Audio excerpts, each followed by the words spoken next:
Hello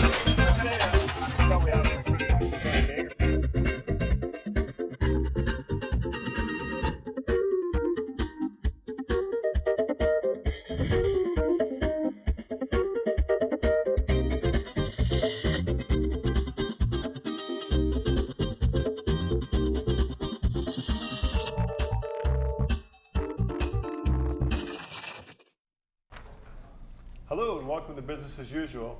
Got our friends from Jericho Road on with us, Mohammed and Jack. And in the co-host seat, the star of the latest and greatest show on Drake at Access, Bossett, Christian.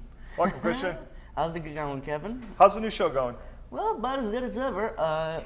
If you guys don't know, it'll be uploaded on 5:30 p.m. I think about on Wednesday. So if you guys are interested in catching that, wait around, and while you're at it, grab some popcorn. So it's Bossett episode 3, right? Yep, Bossett episode 3 was a big hitch. We're still waiting for Bossett episode 4. Yep. That'll be appearing on Tuesday, and you'll be seeing this guy. I'm coming back with you on Tuesday. Cool deal. It'll be huge. So why don't we say hi to the Jericho Road people? Yep, ladies and gentlemen, from Jericho Road, please welcome back to the show, Jack Wang, and our newest guest, Mohammed Hasbullah. You get it? Well, you almost got it. So close enough. Yeah, close enough. So all right. Let's jump right in. Tell us a little bit about Jericho Road and what do you guys do? Yeah, so Jericho Road, we're a nonprofit, and the organization was originally founded back in, I believe, 2003 as branching off of the First Parish Church in Concord, Mass. And really, it was, the way it was founded was really the people of the church want to help out the community, but they want to do it in a different way. So utilizing their skills, their expertise, so they want to help the people of Lowell and the organizations of Lowell.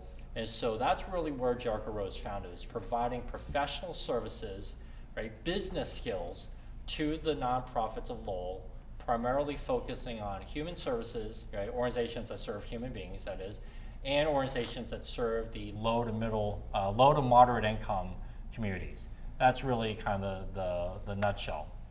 I forgot that. When you said that, I'm like, oh yeah, I remember that way back. That's kind of cool and stuff. Now that's different than most nonprofits. Often we hear organizations needing volunteers for walks or events, but you don't do that.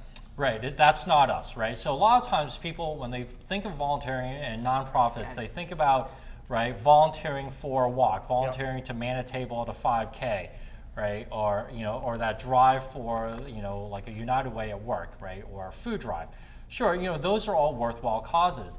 Jericho Road's different though. We're in the business of what's called capacity building, right? We help the business side of nonprofits become better, more sustainable, more effective. And we do that by providing volunteers with business skills. So nonprofits do not ever come to us for, manning the table or whatever, handing out water bottles.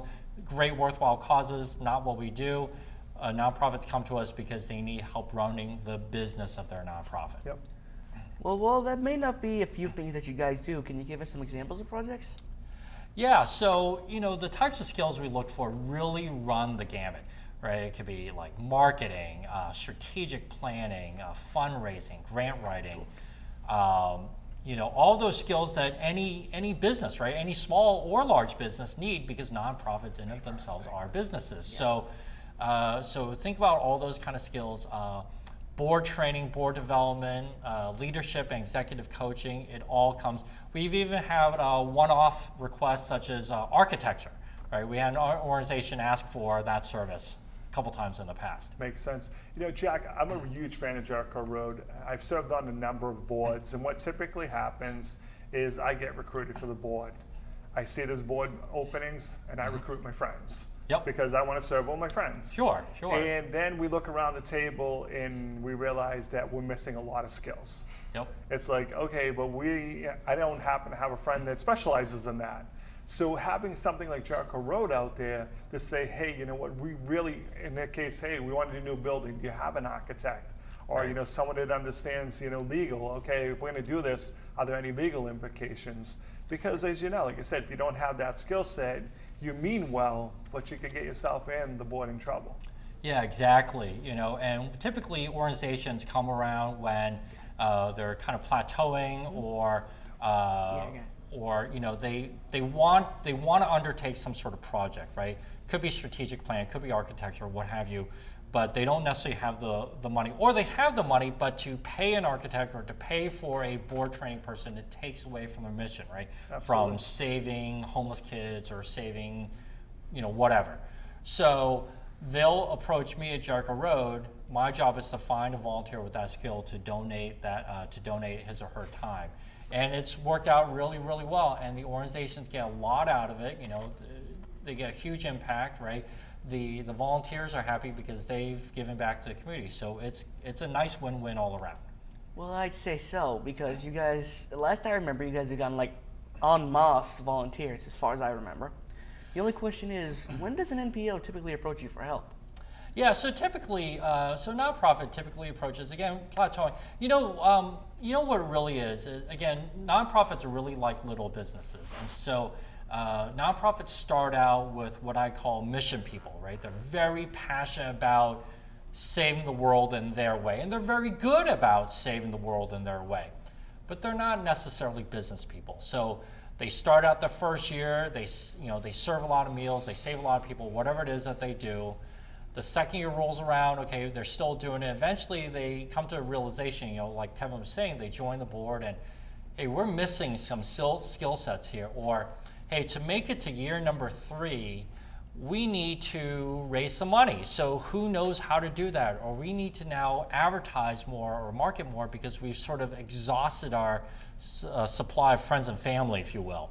Right? Now who needs to know that? Okay, now we need to, hey, as a board, we need to be better. Who knows anything about that? So typically when organizations kind of hit that plateau, it's not any specific time, but sort of they start to kind of realize they got to the proverbial next level, they need that extra skill. That's when I see them come to me, typically. I've seen that happen a lot, like you said, because what typically happens is whoever has the most passion for things can find himself as the executive director. Right. You're our number one cheerleader, we want to put you in charge because you're the guy or the gal that can do that. But then they end up with situations they're just not comfortable with. Right. Or as you said, we grow almost out of our own ability, and all of a sudden, it's a big deal because we have this conversation a lot with our nonprofit friends.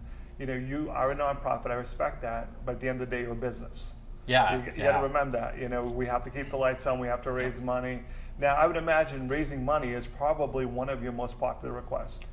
It is. It's probably one of the most popular requests over time. Certainly there's ebbs and flows. And everybody, kind of thinks about, they come in, raise money, right? Because they're, like you said, they're so passionate, they're so good about their mission, and because they're so passionate about the mission, a lot of people think that everybody must be passionate about their mission, right? If you build it, they will come type of mentality.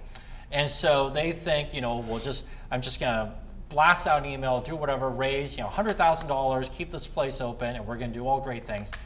And that's all well and good, and sometimes it does happen. More often than not, however, is that, fundraising really is a step in the process. So a lot of times, fundraising only happens after people know about the organization, right? So that's really marketing. And marketing and being the head cheerleader really comes from the board. So a lot of times when organizations come to me for fundraising help, we end up talking about board training development because it starts at the top. And so a lot of times organizations really aren't ready for the type of fundraising that they would dream about because they don't have the other pieces in place. That's cool. But as far as I know, Jericho Road isn't exactly a household name. So who else does this type of work? Yeah, Jericho Road, it's not certainly as popular as some of the nonprofits you might hear about on TV or have the big walks and events. Because we work in the background. We work, we help the business side of these nonprofits. But there are other organizations that do this kind of work. There's other nonprofits, an organization called Board Source, does a lot of board training. Harvard Business School has a program themselves where they have graduate students and alumni help out nonprofits. UMass Lowell has a class on this. And so there's a lot of organizations out there, but aside from maybe Harvard Business School or UMass Lowell, they're not always household names because, again, we sort of work in the background, right? We don't have these big events. There's no Jericho Road major walkathon type of thing that you might see for somebody else. Jack, you brought up a great point earlier about board training. sometimes we forget about our fiduciary role as board members. You know, you get asked to serve on a board, you're like, oh yeah, it's a great cause, I'm more than happy to do that. But board training is really important to make people understand, you know, what their roles and responsibilities are, right? Yeah, absolutely. You know, it's one of our top topics, and you know, I kind of compare it to schools, right? So a lot of folks, especially your smaller organizations, really think about, I want to join a board because I want to help out the events, right? I want to help set up tables and chairs at the events, or you know, whatever, and that's great, right? That's worthwhile work. So a lot of organizations, boards tend to be sort of like the PTO at a school, like help out in the classroom, do the bake sale, all important work, but boards really need to remember that they need to act more like a school committee, set policy, provide oversight and governance, right? It's not that you can't do both, but sometimes boards go too far down the sort of the PTO road, and I need to remind them that they sort of need to come back to that school committee type. I mean, that's the best analogy I can kind of think of in here. What's cool about the things you've been speaking about, Jack, is I use myself as an example.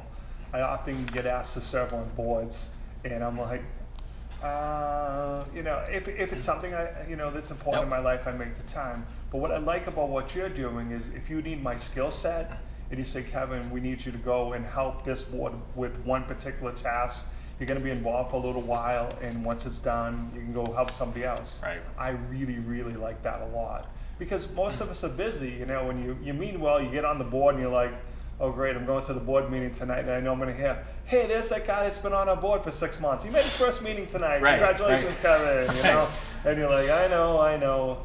But you know, which I try to speak to my friends about that is, you know, my mistake I made, Jack, and I'll be honest about it, I served on a lot of boards. Yep. And I would be sitting in the board meeting, and when I wouldn't raise my hand to volunteer, it was time to leave.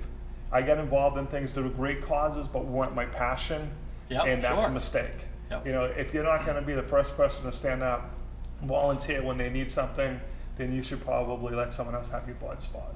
Yeah, exactly. We do see that quite a bit. The difference with Jericho Road is with volunteers is that essentially our volunteers are more like nonprofit consultants. So they get to work on a variety of different types of nonprofits. Even though I do try and help them find the cause that they're most passionate about, right? Because that sort of gets you out of bed each day.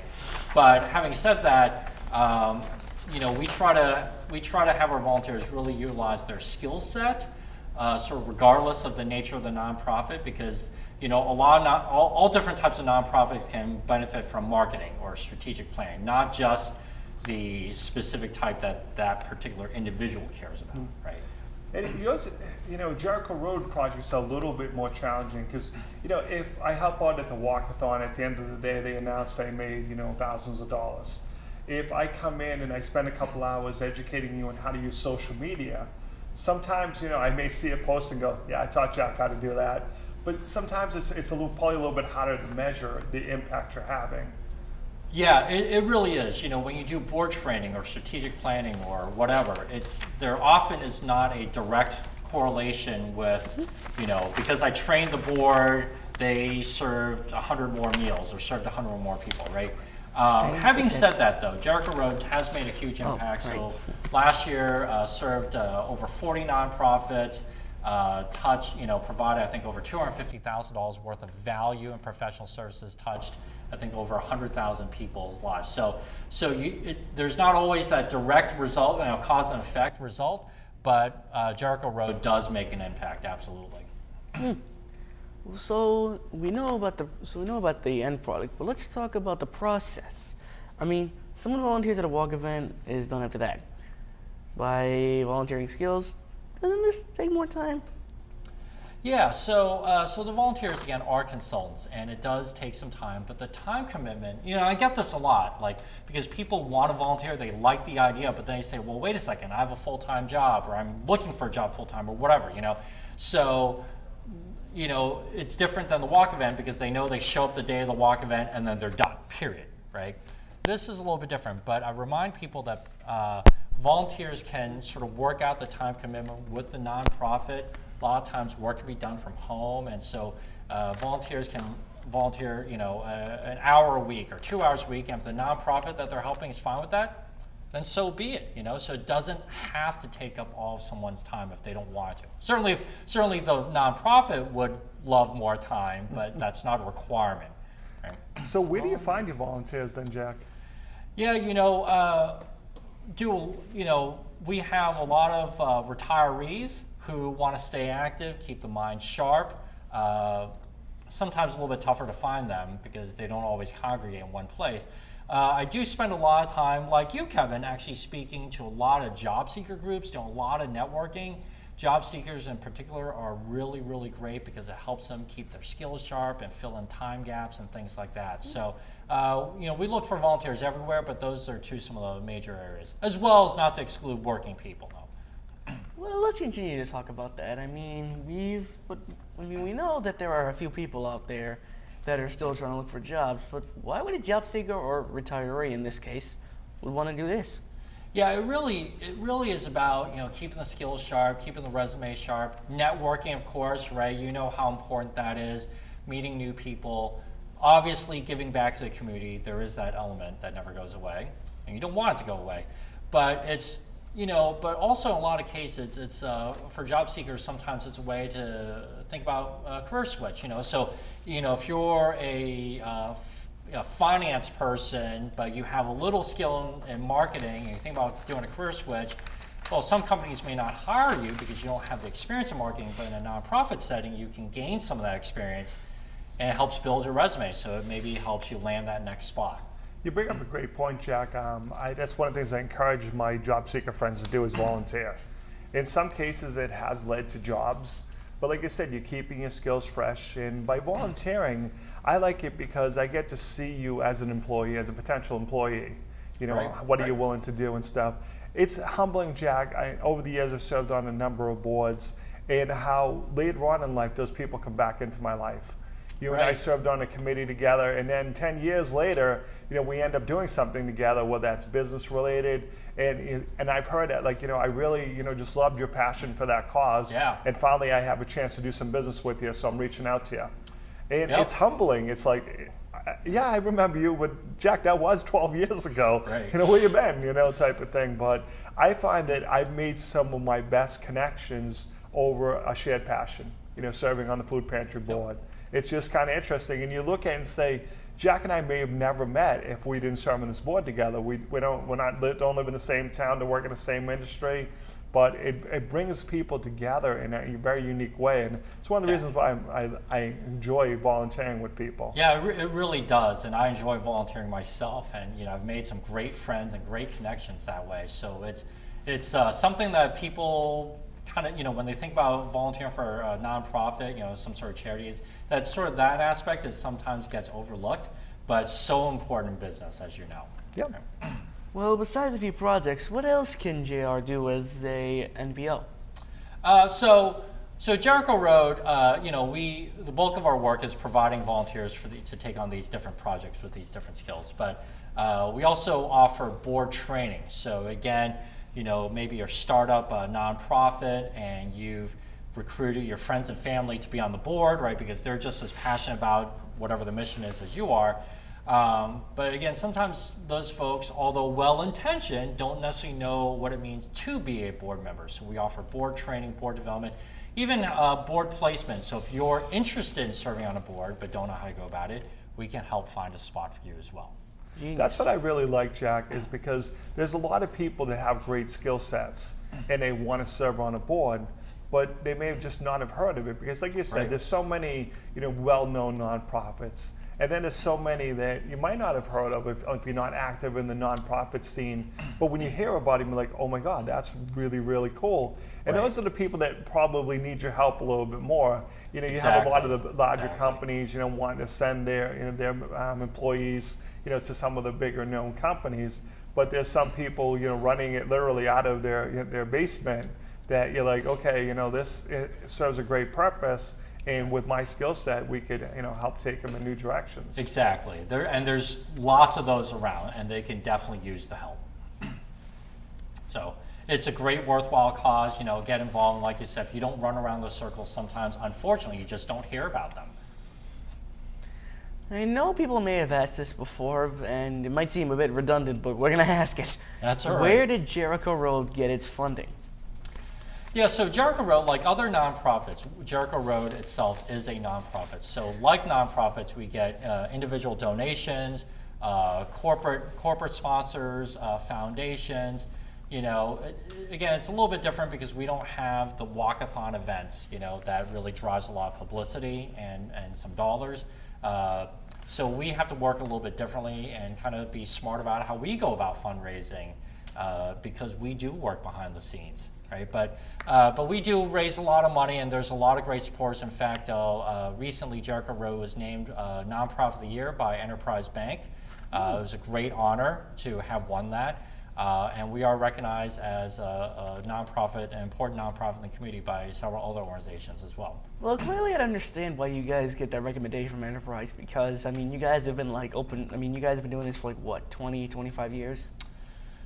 Yeah, almost, right? So I think almost 15, I think. Yeah. So it's been a long time, right? Time flies when you're having fun. So it's been a long time, no matter what. Well, clearly indeed.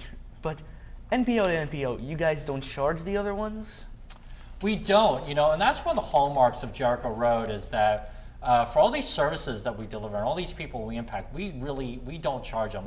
Aside from, occasionally we might ask for a small, offset contribution just to kind of offset some of our costs when we hold an event, but we're talking very small dollars. But these services are provided for free for these nonprofits because that's our mission. So, our mission is to really make these nonprofits more effective, more sustainable. So if we charge them for the service, then they might as well go pay somebody else for it. Right, yeah. That's dedication, I always say. Yeah, Sure.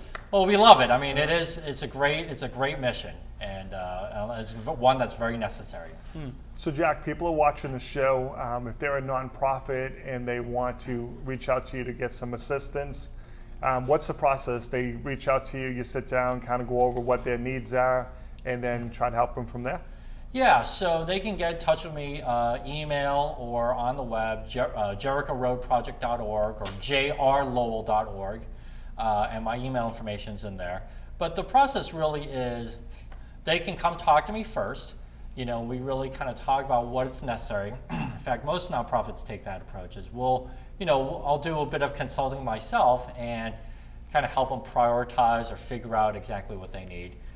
Sometimes organizations will ask for an application first. So if they're a little bit more well established, or if they're very clear and specific on what they want, then they can fill an application. Then we can talk about it to make sure, and then then my job is to go out and match that volunteer up. So sometimes the process takes a while, depending on what skills needed. Sure. Other times it's happens right away. So it's different every day. And if someone's watching a show that has a particular skill set, interested in volunteering, they should also reach out, correct? Absolutely. We're always looking for volunteers, because people's schedules change, they get busy, whatever, they're busy with their work lives. So we're always looking for people with professional skills who are looking to give back to the community. Even if you don't think your particular skill is in demand, I'm sure it is. I'm sure I've been asked about it. So get in touch with me, absolutely. Now you brought up a great point, Jack, because I see this a lot and I have honestly been guilty of it, where you want to volunteer, you're like, but I don't want to say am I good enough. That's not the expression I want to use, but I just used it, so we're going to stay with it. But people You're feel good like, enough. yeah, but exactly. People like, oh, but I'm not. I'm a CPA, but I'm a very experienced bookkeeper. So please don't discount yourself. Reach out and see if they can absolutely. help, right? And these nonprofits are just happy to have the help, right? Because they're reaching out in this way exactly because they don't have the help, right? They're out helping women with economic empowerment, but they're not accountants. So even if you're not the CPA with 25 years of experience and all these industry credentials, but some basics about finance, that's okay, right? Yep, absolutely. Step up, if you want to help, and we would hope that you step up. So no skill is too small. No skill is too small. Absolutely Nicely not. said, bro. So Mohammed, welcome to the show. Thank you. So you take an internship at Jericho Road, and now you found yourself on cable television. Well, it wasn't in the job description. Well, it wasn't, but it's really a great experience to have it. So how did you get an internship over at Jericho Road? So filling time for the summer, working, new experience. So I went to the career center, and that's what I ended up having. Did you know or hear about these guys before? Not really, but I'm glad that I did now. Well, I'd say that's big. What are your impressions about the place, though? Well, it's been a lot of running around, but I love it. I mean, like I had many experiences. I've heard about things that I never knew. It's great. I met a lot of good people like Jack. Most NPOs are like that. But why did you choose the Career Center instead of applying for a job directly? Well, see, the career center could give you new experiences every time you go to them. It's not going to be the same job every summer, so it would be really great to have different experiences and different, anything that would be new to you and for future. So, and especially I love the part that I'm going to be helping nonprofit organizations, because a nonprofit would not be able to they don't work for money, they work to help the society, and a career center would be giving them help, and they don't have to worry about me getting paid or anything. So it's really great. It's making a change, helping to change whatever that needs to be changed and making a difference. Beautiful. Genius. Would you recommend the Career Center programs for other youth? And if you would, why? Well, of course I would, because helping nonprofits. Obviously. Yeah, it would be much better. It's, as I said, it's making a difference in an indirect way. So it's good. New experience every summer. It doesn't have to be the same thing. Biggest thing yet. And I believe one final question here. What have you learned from your experience with GA so far? Well, so far it's been 1 week, and it's been filled with meetings, moving around, even moving offices. So it's been great. I learned about new things, how to, you can always help in any way. So it's great. Always a way to help make a change. Uh-huh. So Jack, you got about a minute left. One more time, how do people, if they're a nonprofit, they need help, or if there's someone with some skills that wants to volunteer, how do they reach out to you? Yeah, so I would love for folks to reach out, nonprofit or potential volunteers.